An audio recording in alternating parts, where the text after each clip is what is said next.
Welcome to A Moment of Zen. Time to sit back and relax as model, actress, mentor, and supermom Zen Sams takes you on a sexy and wild ride, covering the latest in film, fashion, pop culture, cryptocurrency, fintech, cannabis, and entertainment from the millennial mom's perspective. Here's your host, Zen Sams. Hello, my beautiful friends and loyal listeners. It's always a pleasure to spend my time with you on the airwaves. Thank you for listening and interacting with me on social media. That truly does make it all worthwhile.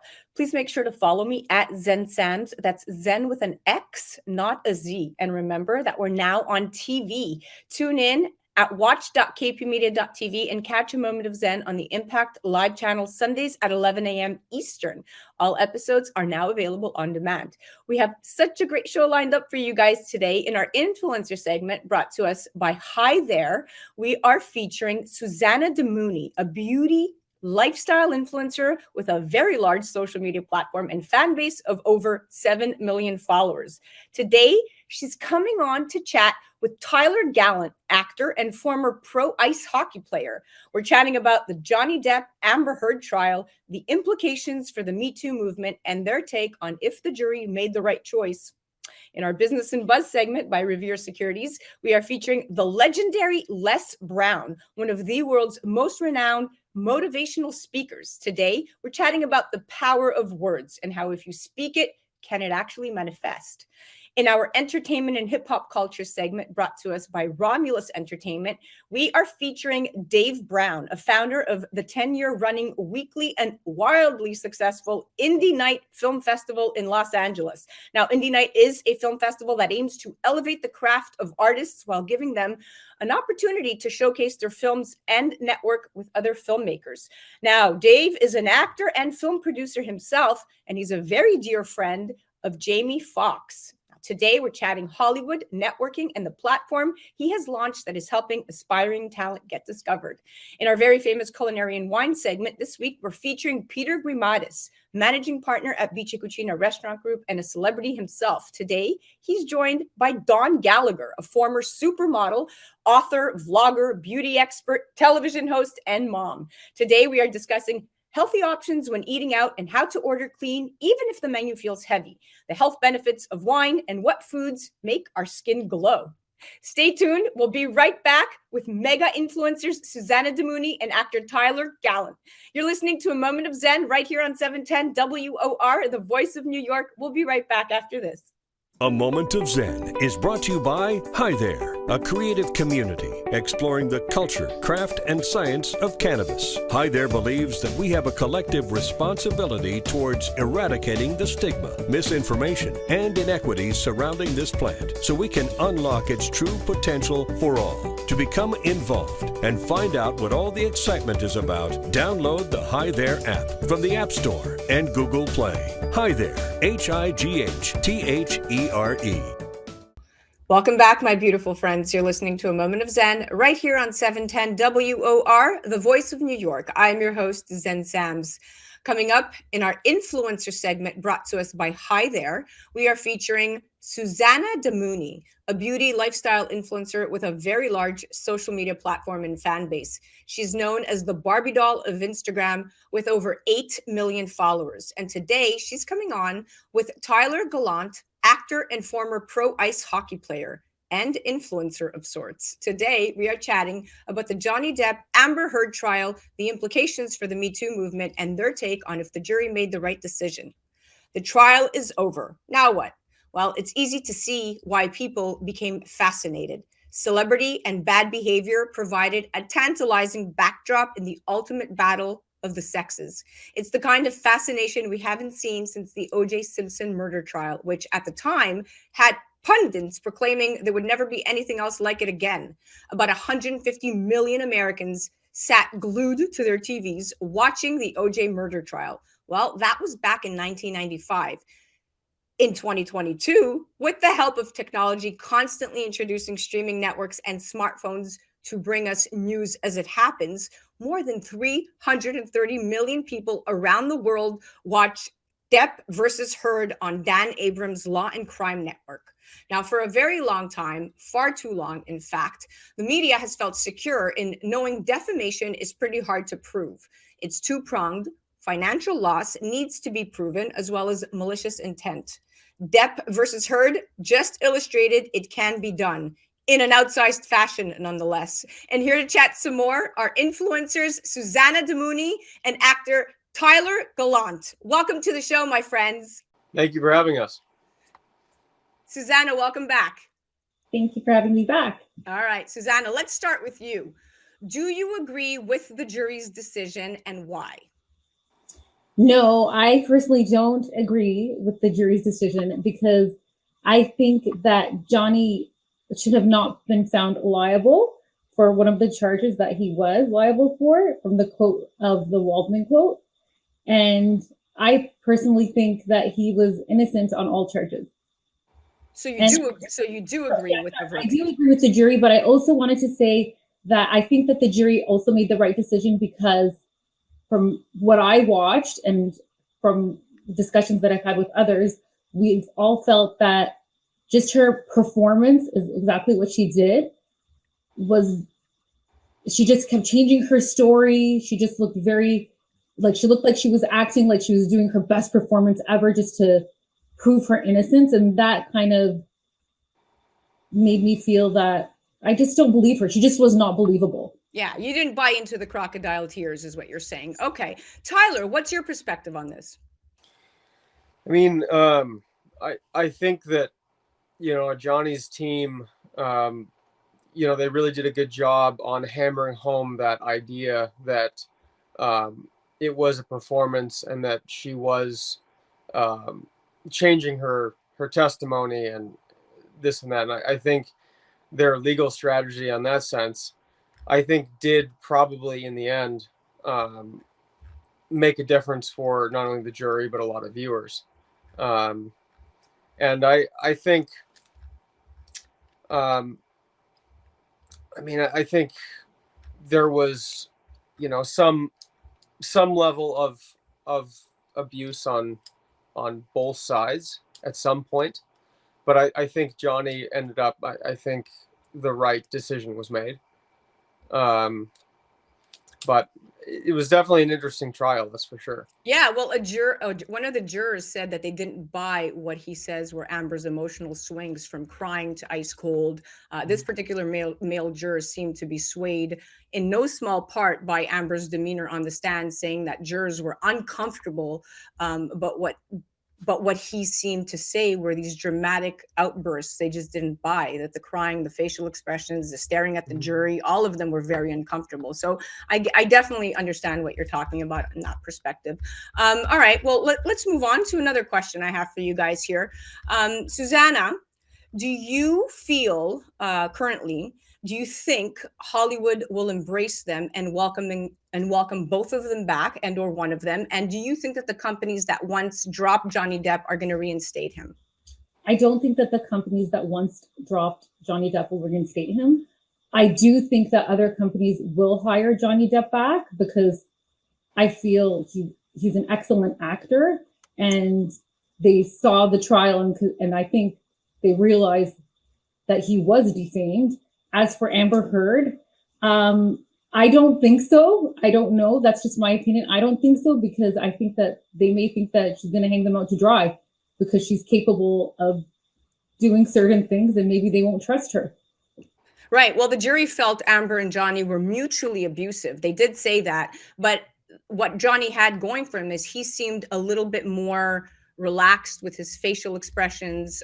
He seemed to be a little bit more real in terms of how he was responding to questions. His emotional state was very stable throughout, but he also possessed distinct advantages because, in my opinion, separate of her conduct on the stand, that was very harshly criticized, in no small part, I believe, because Johnny happens to be a bigger star who's dwelled for much longer in the glow of public approbation. He brought with him into the courtroom the very well-known characters he has played. He's Edward Scissorhands, he's Jack Sparrow, he's Hunter S. Thompson, he's Gilbert Grape. And although we've seen him, mischievous and mercurial on screen, he's never really been the bad guy, the truly menacing menacing guy on screen. He's never menacing. He's never threatening. He's someone we've all watched grow up, from when he was a juvenile heartthrob on 21 Jump Street to crusty old salt in the Pirates of the Caribbean franchise. So, you know, people knew him a lot more than they knew her.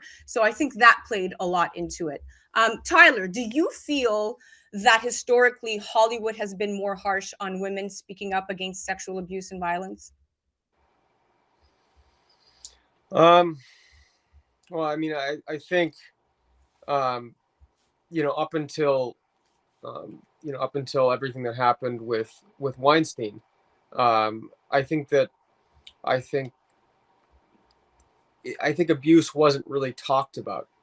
And I feel that with the rise of the Me Too movement under Weinstein, I feel like people finally felt like they had a voice to come forward and discuss, you know, allegations or things that happened against them. But yeah, prior to then, I don't really remember hearing much. Right.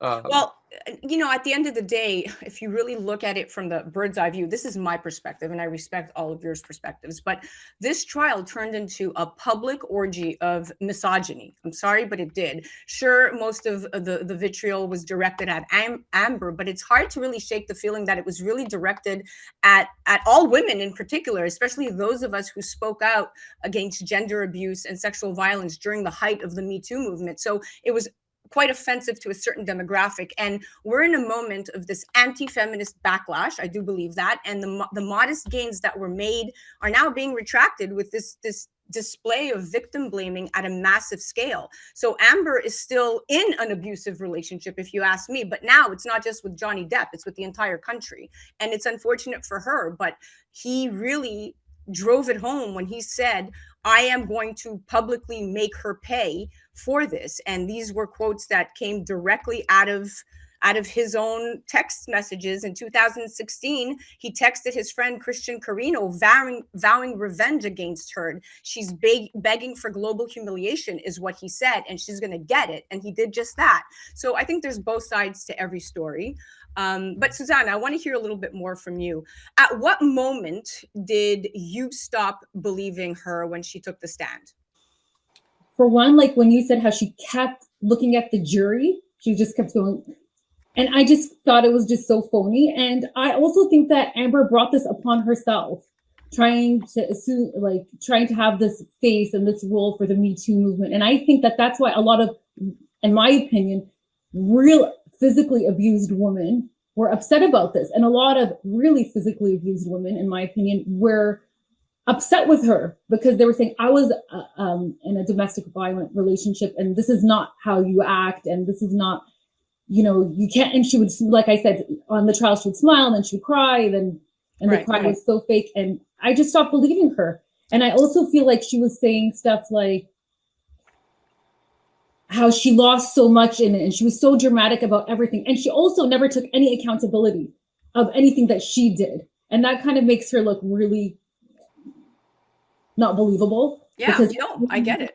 You can't not take any accountability. Like there's no way. And I'm not saying that Johnny Depp was not verbally abusive to her and that he had kind of a dark sense of humor.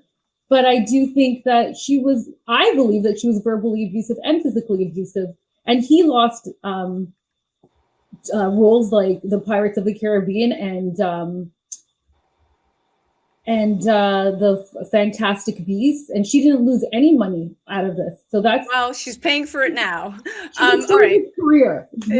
Yeah. Well, we have about a minute and a half left, but no victim is perfect. No victim should have to be. After all, if a man can't be considered abusive towards an imperfect woman, then just how perfect does a woman need to be before it becomes wrong to beat her? And I do believe that he beat her. So I have a different perspective on that. Okay, Tyler, real quick question. What are your thoughts on cancel culture overall in Hollywood? You're an actor. You see this happen day after day, time after time. Pipe in here.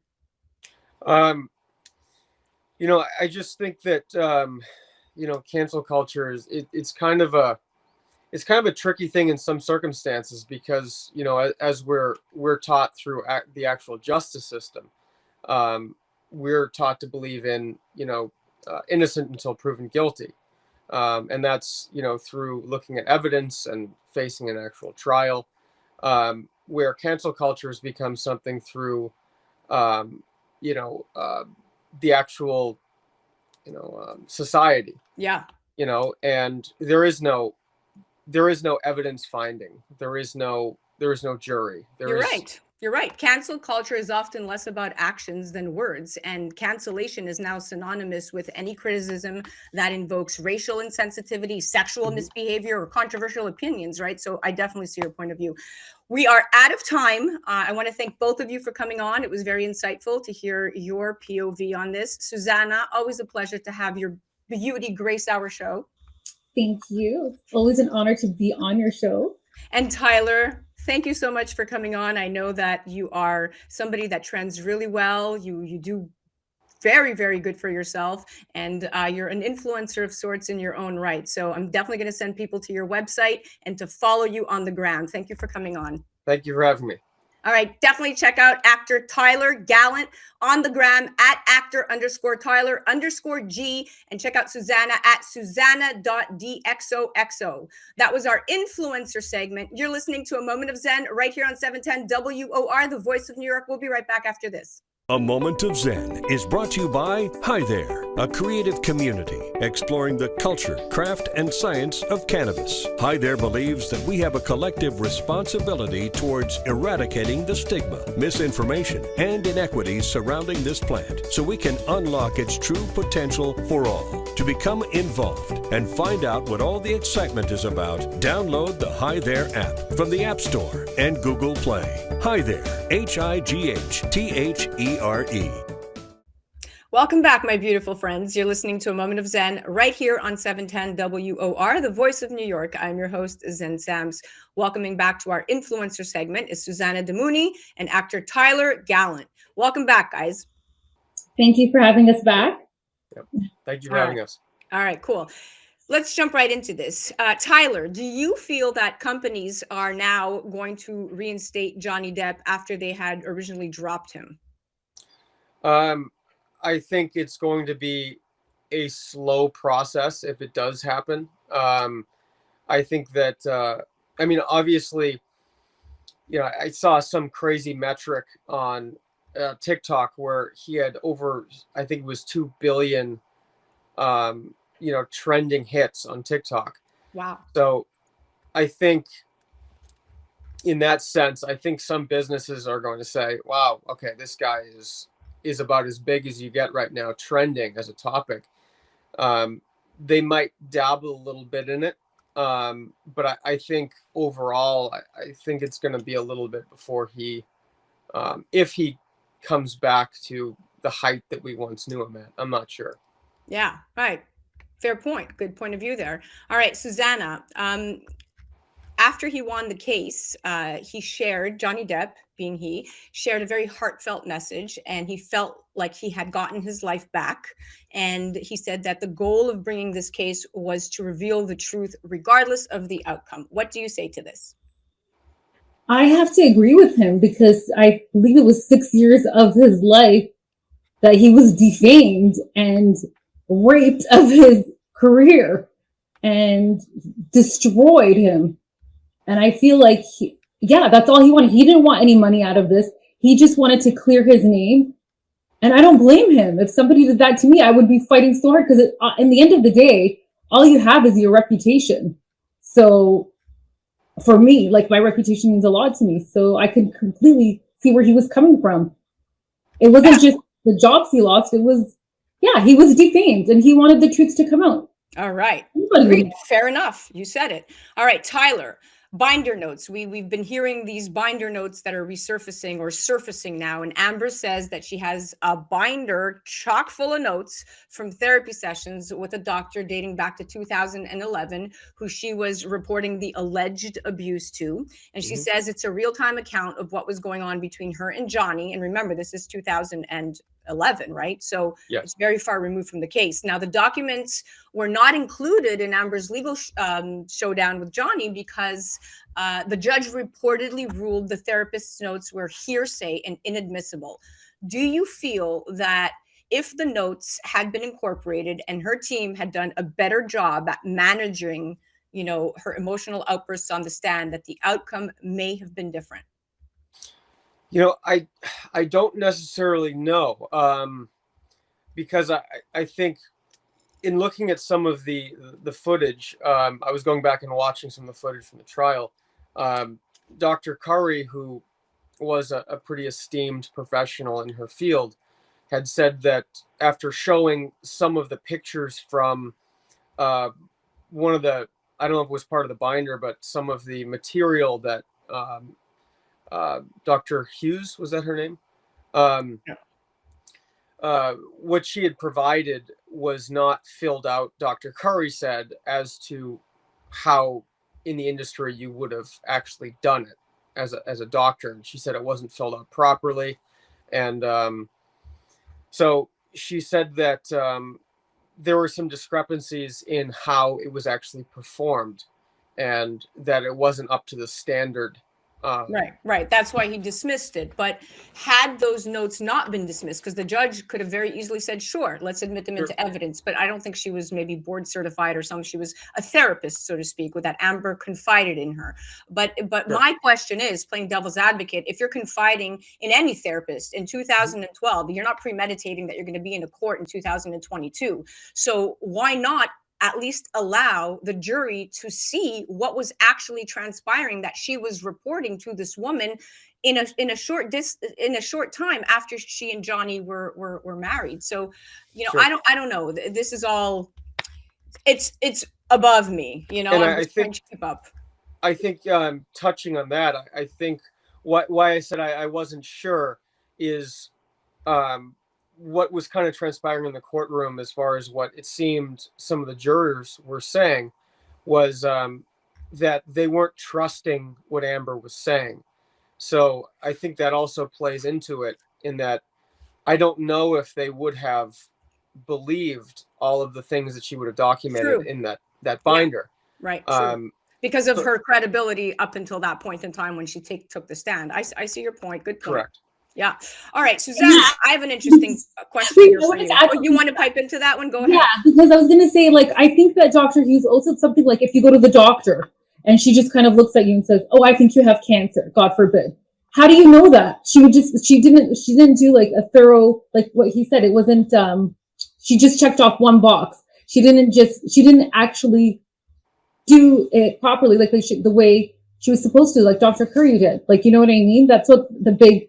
Well, but following protocol back then, when this wasn't a court case, is a very, you know, being a Monday morning quarterback is easy now that we're seeing it. But that therapist had no idea that she had to submit this in the capacity that she did, nor do I think she had some of the credentials that she should have, or maybe she did, but the judge either way dismissed it. But there's something more interesting. I want you to comment on this, because I know that you've been part of domestic abuse in your lifetime, and you've come out winning and you've become stronger as a result of it. But the most important thing that I want to talk about is, so Johnny Depp's fans seem not so much to deny that Johnny Depp alleged violence against Amber Heard, but they're actually approving of it, because there's one quote: "He could have killed you," said one viral TikTok guy supporting Johnny Depp.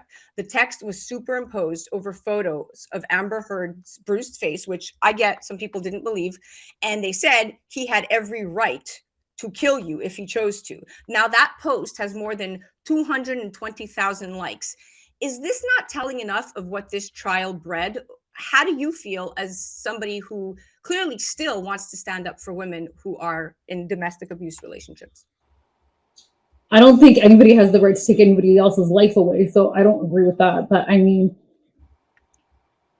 I feel I have been in an abusive relationship before, and I do stand up for abused women.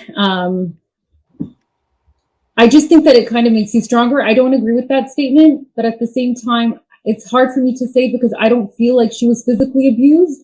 I just feel like she was verbally abused. So, and I know we saw the evidence where she had the bruise on her face or whatever, and she called TMZ to come and film her, like see her getting out of the courtroom. I do think it was all planned.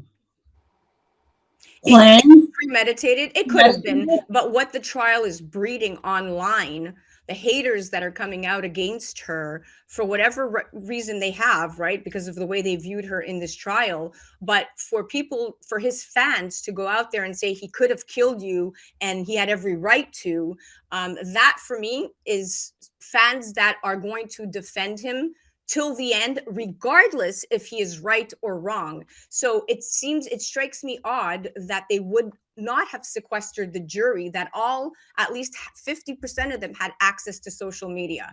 Social media is an animal, and it's a big engine that you cannot compete with. Once things go viral, they go viral. Once ideas are implanted into people's brains, people roll with it. Everything that glitters is gold. Perception is reality. And so I'm fearing that there was a lot of sway based on who he was. People lost track of what they were really ruling for, and the message, the ripple effect that it is sending to the hundreds of thousands of women out there is very negative as a result of this insane fiasco that should have never been a public display. It should have been behind closed doors, not televised.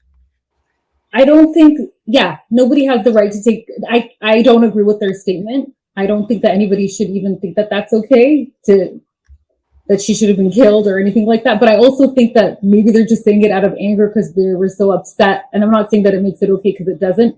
They were just so upset with her behavior, what she did to him for the past 6 years, that maybe they were just saying it out of spite, not, Maybe. Good point.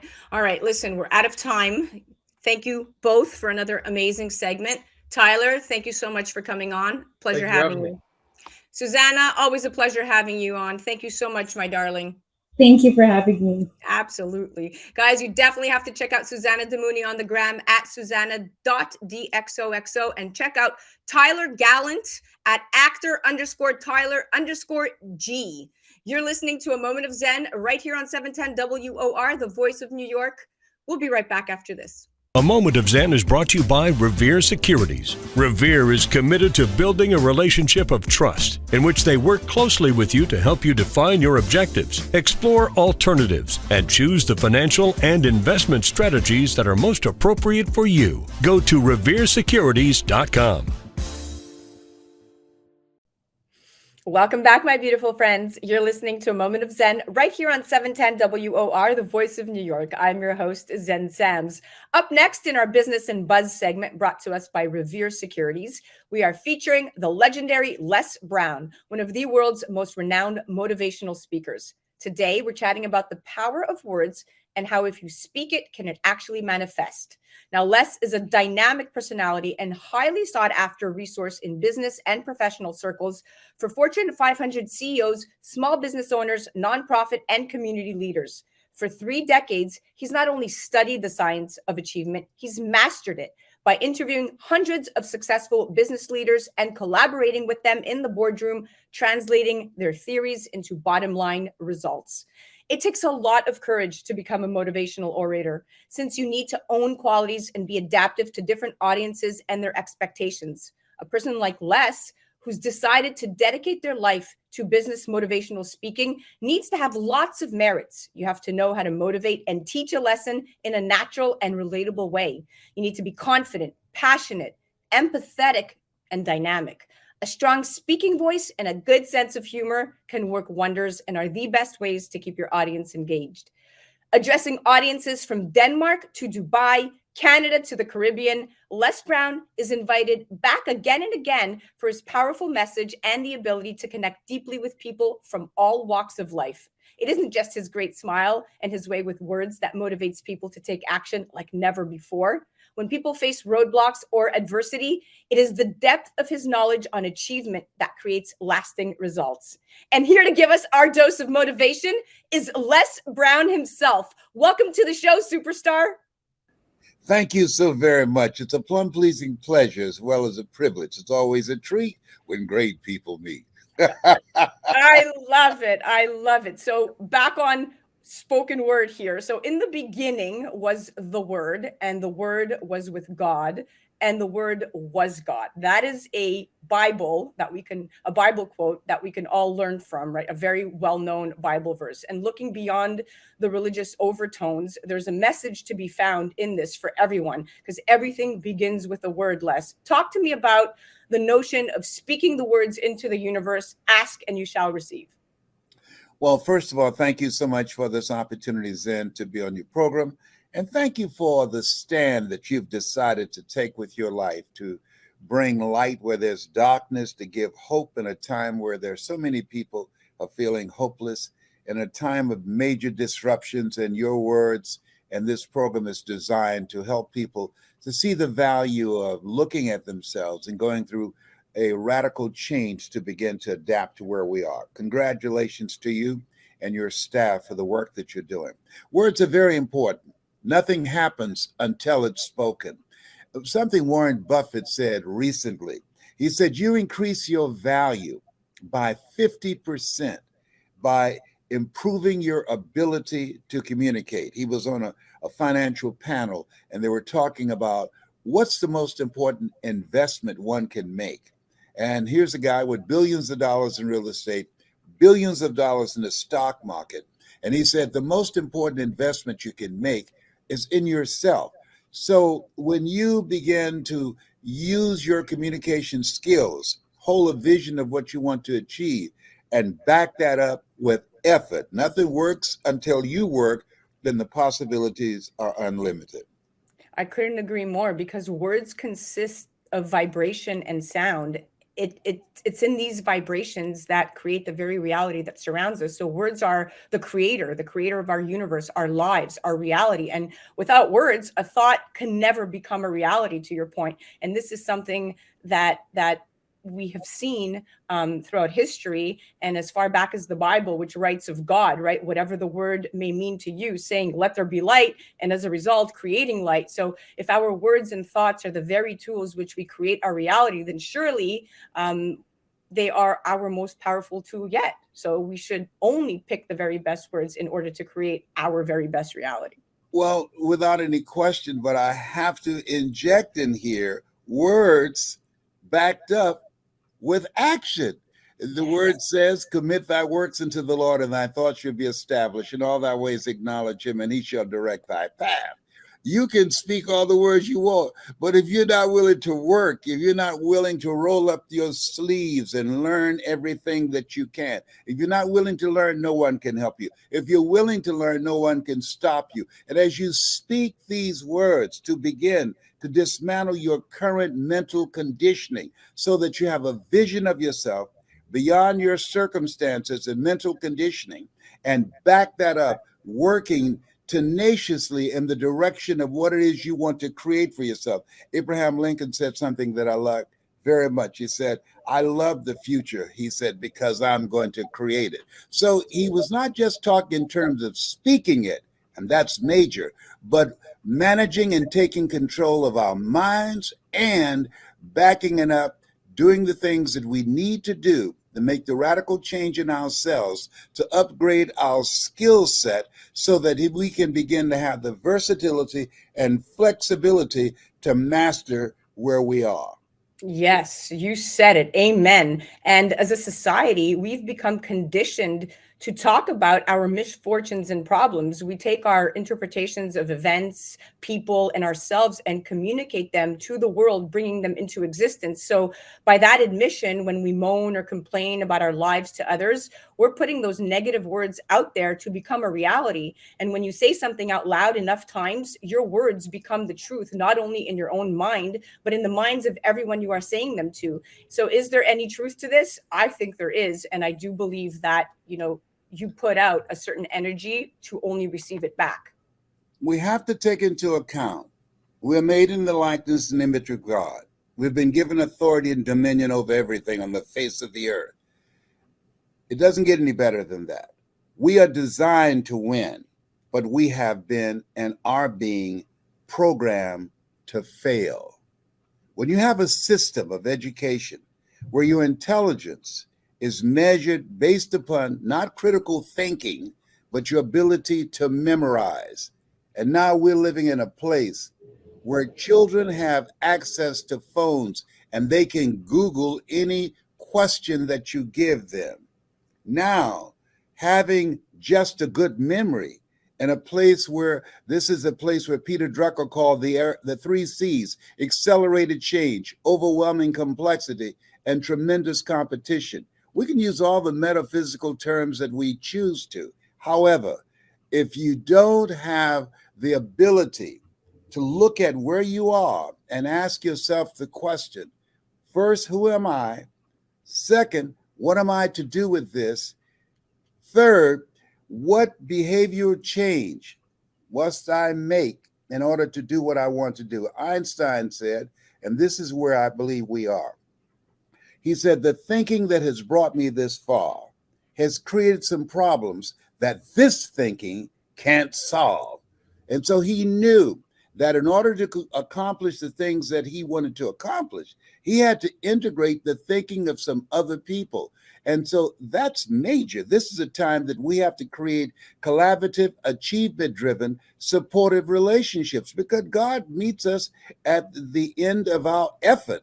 And so you have to have people around you that you can learn from, that you can grow from. Dr. Dennis Kimbrough out of Atlanta said, if you're the smartest one in your group, you need to get a new group. So this is a time that we have to look at ourselves and understand that life is an elevator.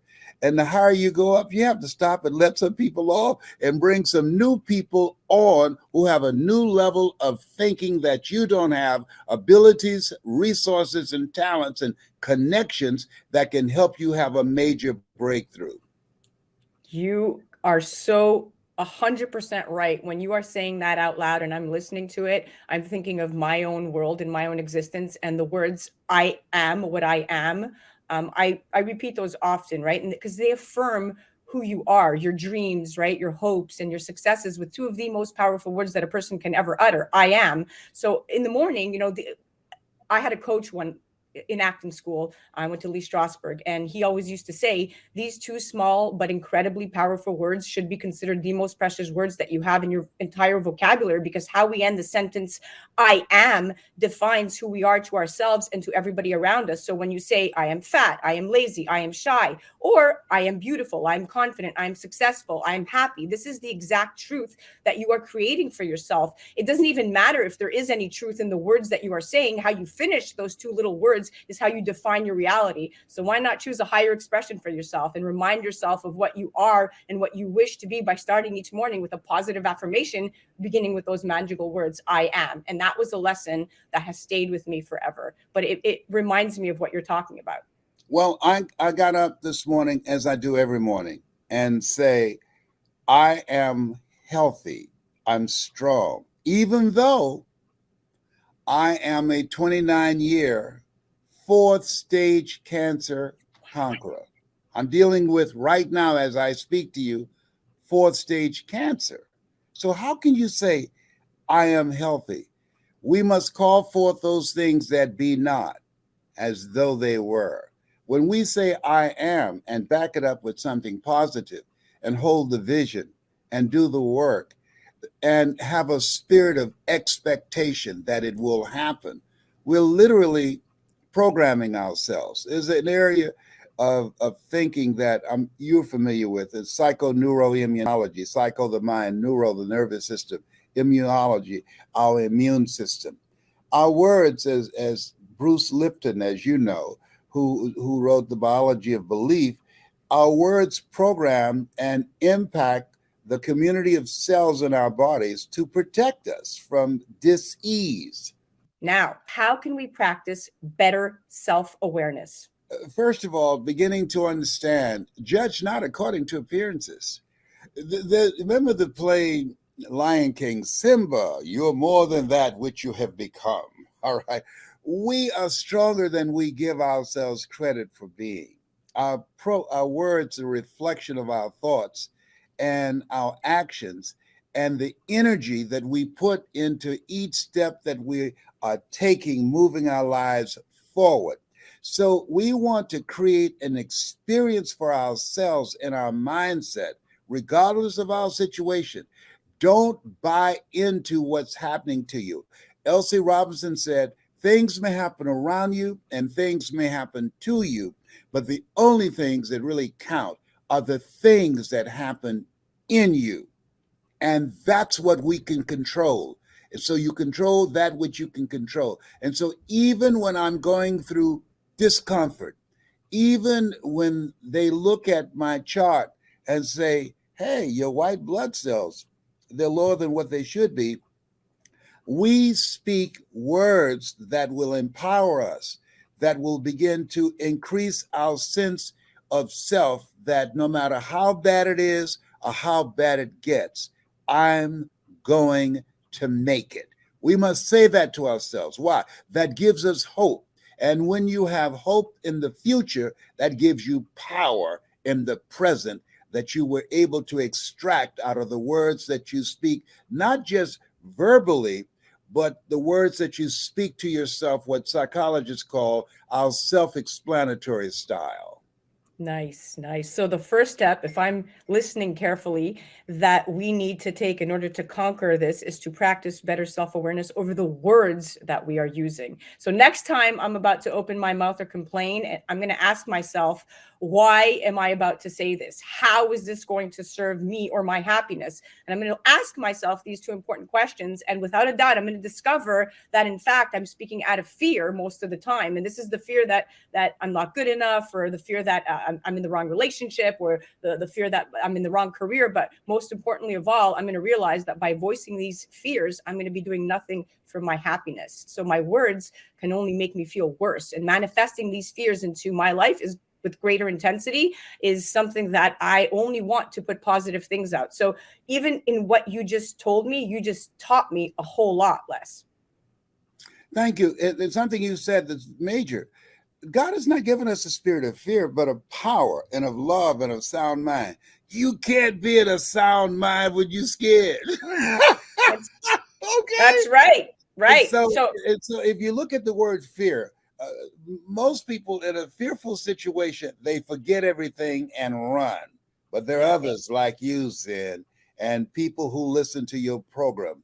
They face everything and rise. Come on. That's right. That's right. That's right. So I'm going to choose words bravely, consciously, and lovingly. I'm always going to speak from a place of love for myself and for my life and for others, because I know that my words equal my world. So I'm going to use them wisely. That's what I learned from you today. Oh, thank you. And I learned the fact that who you are behind the words are far more important than the words that you speak.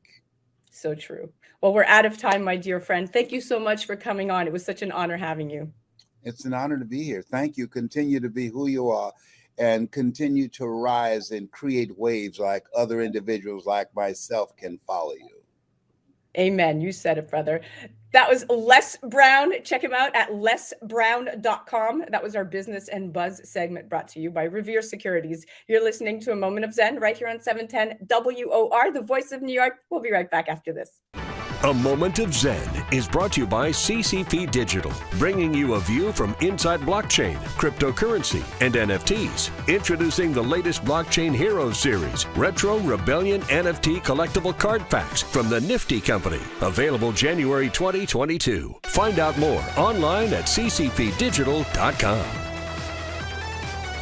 Welcome back, my beautiful friends. You're listening to A Moment of Zen right here on 710 WOR, the voice of New York. I'm your host, Zen Sams. Now up in just a few minutes in our entertainment and hip hop culture segment brought to us by Romulus Entertainment, we are featuring my good friend Dave Brown, founder of the 10-year running weekly and wildly successful Indie Night Film Festival in Los Angeles.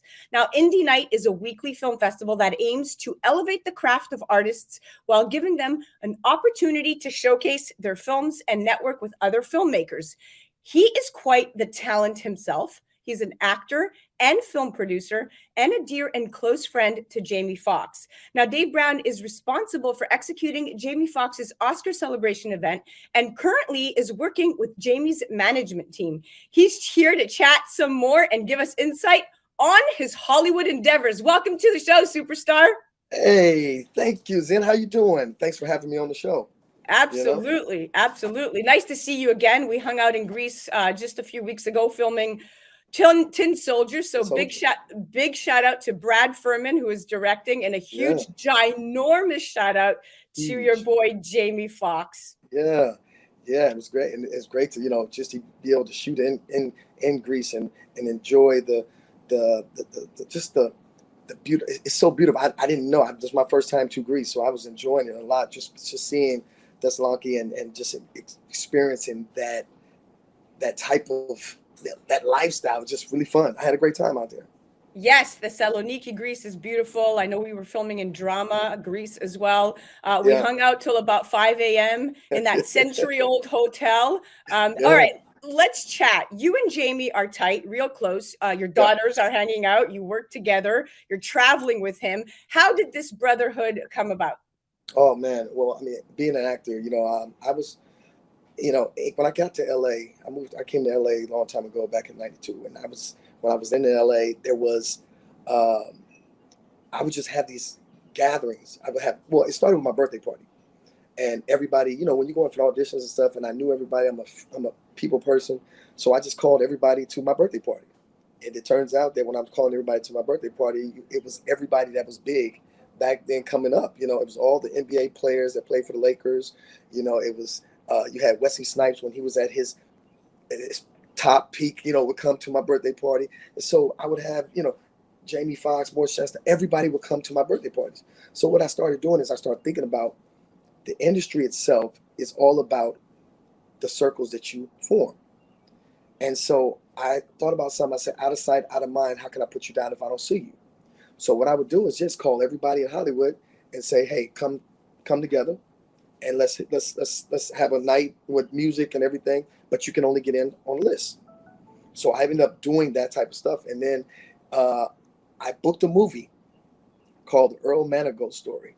And we shot that in Toronto. And Jamie knew me and I knew him. And I remember I was walking down in Toronto, downtown, and I looked across the street and I said, hey, Fox, what's up? He said, Dave Brown, what's up? I said, I'm here for 4.5 months. He said, I'm here for 4 months. This is back in 94, 95, around there, 94. And then we've been boys ever since then. He was doing Booty Call, the movie Booty Call, and we were hanging out. And I had already knew some of the people that was in Booty Call anyway, which was Vivica Fox and Tamala Jones. And so we all started hanging out, and we've just been close friends. Tight ever since.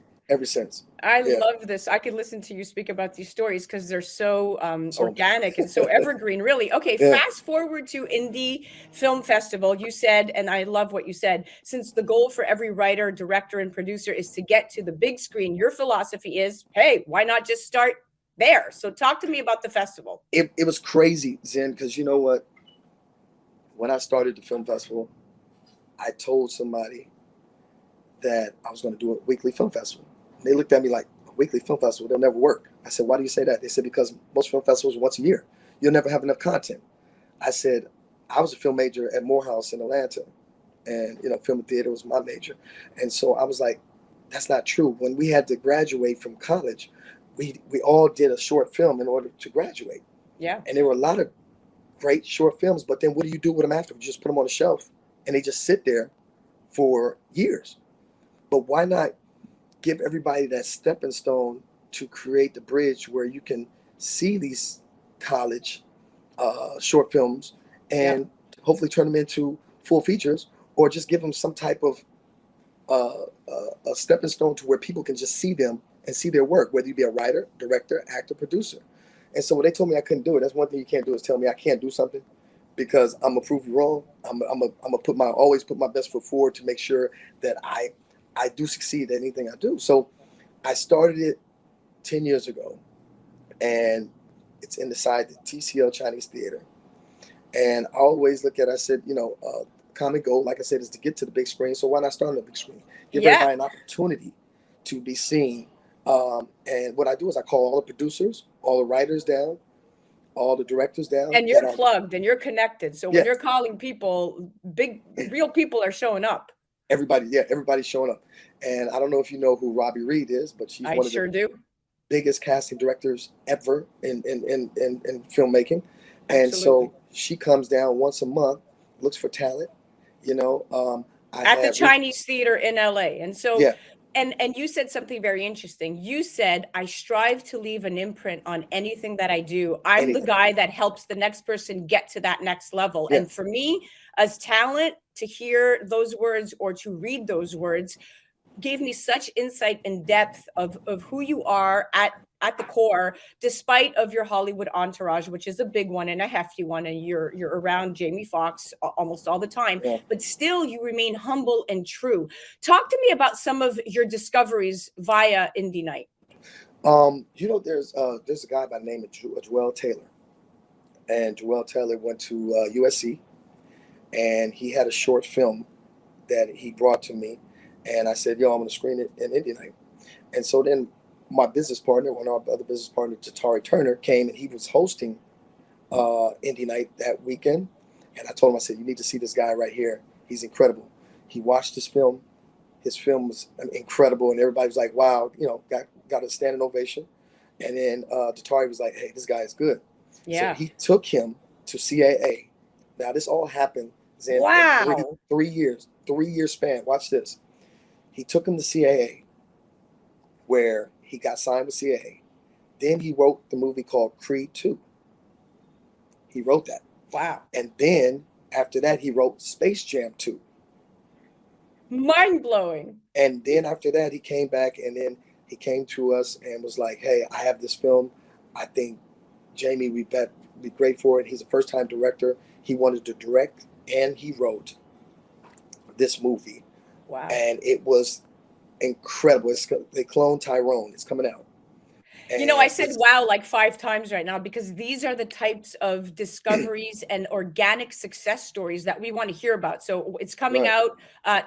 Tell us when it's coming out. It'll be coming out. It'll be coming out probably the end of this year, because I think it's going to go to TIFF. So Nice. It's going to go to Toronto Film Festival. That's major. So big time. So Yeah. it's going to be it's a great film, and they tested high. So I look at these to say, everybody has dreams of wanting to do that. And that was one of his dreams, to direct somebody big and A-lister like that. And you made that dream a And reality. they made that happen. Yeah. I love it. Now, And so- do you very quickly, because we have about 3 minutes and I'm mindful of the time. I want to get as much in this segment because so many people are going to be inspired by this, by Yes. who you are and this story. Do you prefer being in front of the scenes or behind the scenes at this point? Both. I enjoy Both. both. You know, And- I enjoy both. Hold on. And I have another question. And this is going to be a long question, so I want to give you about a minute to answer because I know it's going to be long-winded, but what did working with Jamie really teach you? And then I want to do a Jamie Foxx trivia and see how good you really are at this. Okay. All right. got So what did Jamie Foxx, working with Jamie Foxx teach you? You know what? Being able to be on set and see him work with some of the top directors, Michael Mann, you know, who's incredible, you know, did Miami Vice, Quentin Tarantino. These are the top directors that you see and you go, wow, their talent is just so, I mean, it doesn't go any bigger than that, you know? It doesn't. And so I sit there and watch, and also just as an actor, to watch him take a character and turn it, and you saw it when you were on set, and turn it into something great and brilliant. He's probably, I say, our top all-around talented actors ever to be in the game, ever. And people don't understand, he's a triple threat, you know, who has all the awards, and the only one he hasn't had yet is the Tony Award. And guess what? That's something he's going to be knocking on, even in producing a play or something like that. But his mind of thinking is brilliant. And it is really. Yeah. To bring and he's very humble. He's a very humble individual. I enjoyed talking with him, and he's very approachable. Now, what advice, we have about 2 minutes left and I want to leave the last minute for the trivia, but what advice do you have to entertainers in just a few words? Aspiring entertainers. Entertainers, I always say this, we need to stop networking up. Stop networking up and start networking across. And that's what I do at an Indie Night Film Festival. It's a community where you have everybody that's there and you say, hey, what do you do? Okay, let's come work together. Start working together. And that's one of my top things that I always tell her. I said, we need to start working together with our people. So much envy and hate right now that we need to stop that. So true. We need to work on building each other up. Yeah. Because sometimes in Hollywood, it builds you up to tear you down. Oh yeah. And I know all about it. You know, and so this is what we try to do, is give a platform where everybody can get the stepping stone And then, I'm taking it on the road, and I'll be doing it in every city. So I'll be doing Miami, Atlanta, DC, Chicago, New York, San Francisco, Beautiful. Dallas. And it'll be once a month in those cities. And I'm going to be the American Idol for film, bringing all the great films back to Hollywood, showing them in the TCL channel. I love it. I'm so excited. I just got so excited. Yeah. Chills. All right. Now, real quick, we have 50 seconds left, but let's just do a few real quick questions here on Jamie Foxx. All right. If you know the answer, say it. If not, I'll give you multiple choice. All right. Where was Jamie Foxx born? Terrell, Texas. Where is his birthday? December 13th. In the movie Soloist, which instrument did Jamie Foxx's character play? Cello. Who starred alongside Jamie Foxx in the movie Django Unchained?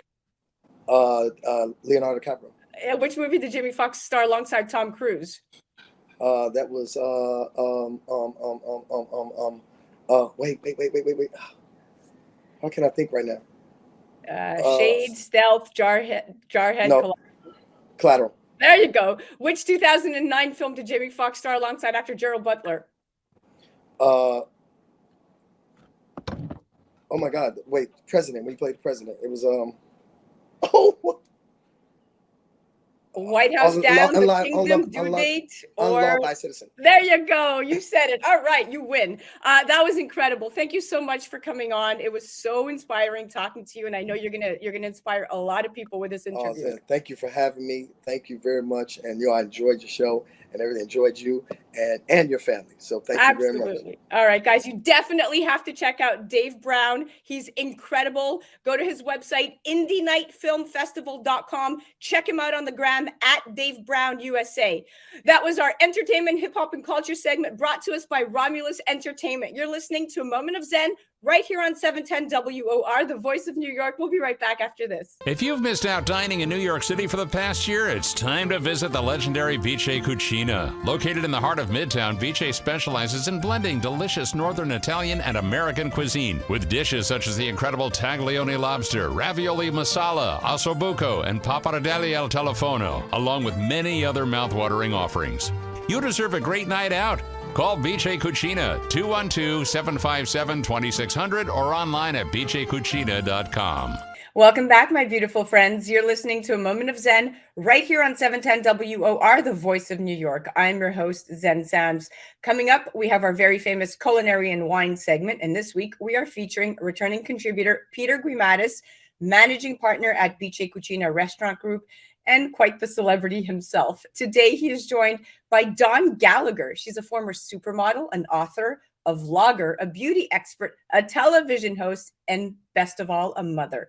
A veteran of the beauty business for over 25 years, Dawn discovered years ago that taking care of oneself is not self-indulgent, but self-preservation. She has authored 2 New York Times best-selling books on natural beauty and has appeared on over 300 covers. That's right. Dawn has been featured in campaigns for Clairol, L'Oreal, Valentino, and Ralph Lauren, to name a few. Today, we're discussing healthy options when eating out and how to order clean, even if the menu feels heavy. Now, we're going to chat if hard alcohol causes premature aging, the health benefits of wine, the importance of fresh ingredients, especially when eating out, and what foods make our skin glow. Welcome to the show, Dawn and Peter. Welcome. Good morning, everybody. Good morning. All right. So I will lead this off by saying that Americans love eating out, and there's no reason why it can't be healthy eating, but you can't always find out, the amount of calories, fat, or salt in a restaurant's menu items. And I know that at Vice Cucina, Peter is very particular about fresh produce and is a really big fan himself of clean cuisine. I eat there often. And although they're an Italian restaurant, I can assure you, the menu is laced with some very healthy options. They have tuna tartare, octopus carpaccio, fresh fish. Dawn, I'm going to start with you. As a model and beauty advocate, you must practice a certain regimen. What do you avoid when eating out, and what does your diet look like? So before I go out, I always check the menu. And I always make sure that when I order, I never order anything fried. As a beauty expert, my weight, the way I look, everything, I want to stay healthy as possible. So when I go to a restaurant, it's so important to me to understand how they prepare the food. I always ask, instead of having it fried, can I have it poached? Look for choices like lightly sauteed. Maybe you want it baked. It's also very important to drink lots of water during, so, you know, water will kind of fill you up and also hydrate you. And I always have a healthy snack before I go, so I'm not so hungry when I get to a restaurant. Ah, that's some great advice. I like that one. All right, Peter, talk to me about what you gravitate to on a menu to keep as fit as you do, because you definitely have a very good physique. And also, how do your personal health choices translate in your menus at your restaurants? Well, you know, so we do offer a lot of different options for people. Plus, the one thing I always tell my customers is, you know, whatever way you want us to prepare, we'll prepare it for you. I mean, you know, nowadays you have a really well-informed consumer, and they're very picky about what they want in their body. So, you know, if somebody tells us they just want it simply grilled without any butter, without any saturated fat, we'll simply grill it for you. You know, some people tell us to leave the salt off because, you know, they're watching their sodium intake. So the most important thing for me, if I eat out, I want to make sure that I'm not eating something that's been prepared ahead of time, that's being prepared fresh to table, and we can make alterations to fit your lifestyle. And that's what we do at BJ. And I love that, because my pet peeve, Dawn, I don't know if you feel this, is when you walk into a restaurant and you ask them to change even the slightest little thing on the menu, and they just look at you like, oh, I'm sorry, we can't do that. The chef doesn't do that. That's when they lose me. Yes, they look at you like you're so high maintenance. Yeah. and you know, it's like, no, I can't do that. Right. But you're absolutely but BJ does it great. So, and that's, you know, I thought it was just me, but now I'm glad that you echo that sentiment. All right, Dawn, the big question, does alcohol cause premature aging, and how does hard alcohol change the body's aging process? So doctors think that the alcohol can quicken the body's aging process in quite a few ways. And one way is that it speeds aging by causing the release of stress hormones in the body, and the stress hormone system is known to impact aging. What do you say to this? And should we all just stop drinking in pursuit of everlasting youth? Well, I don't say stop drinking altogether, but absolutely alcohol ages you. Absolutely, 100%. But again, it depends what you're drinking, how much you're drinking. For me, a glass of wine a week, if you go out with your friends, I don't think that's going to prematurely age you. So it really, I would look at, again, the alcohol content, stick with just a couple of glasses a week, and I think you'll be fine. But the hard liquor, stay away from. Absolutely. That will age you.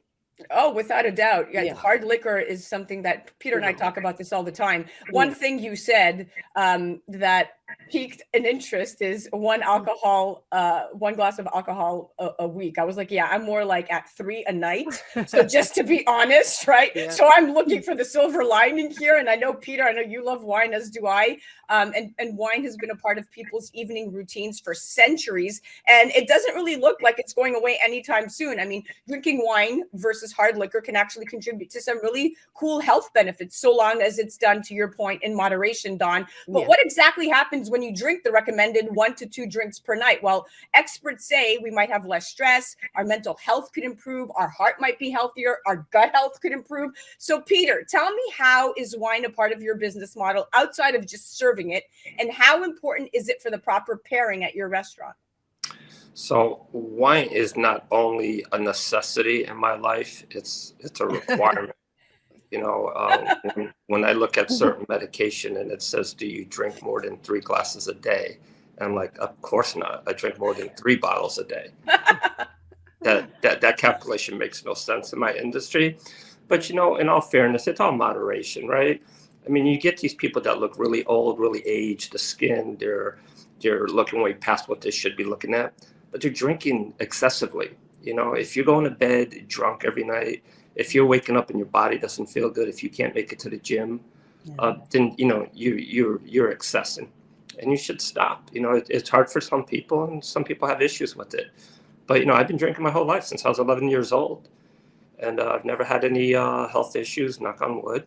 And I think also God portrays a lot into what's going to happen in your life, right? I mean, some people just have good genes and they can fight off the alcohol, and they can fight off. I've never dieted. I never watch what I eat. I eat pasta almost every day.